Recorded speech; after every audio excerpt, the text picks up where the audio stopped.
Neurexins are proteins that have a fundamental role in the correct communication between neurons. These proteins, together with the neuroligands, are a part of a protein complex located in the ends of the neurons and allow the optimal connection between them. They work as a key and a lock, or as an anchoring system or a zip. There are mutations in these proteins that alter the functioning of the system. Now you could think in a key that has an imperfection. Sure, you will not be able to open the door because the key did not fit the lock.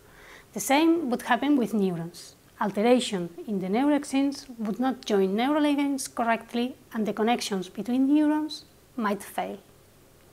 Many studies have described that changes in these proteins are involved in different neurodevelopmental and neuropsychiatric disorders.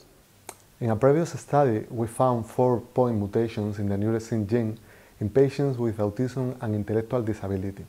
We also found that different family members of these patients were affected by other neuropsychiatric disorders, such as schizophrenia.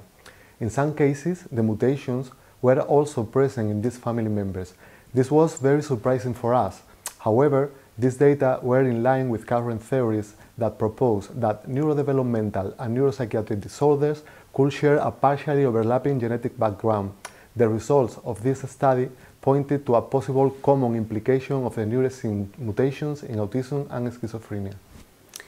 We studied a group of 445 patients with schizophrenia and 615 healthy people to analyze the presence of the 4 mutations previously mentioned.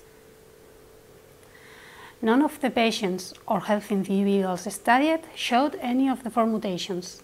This suggests that, unlike what we thought, these mutations in the neurexin gene do not have a fundamental role in psychosis in the Spanish population.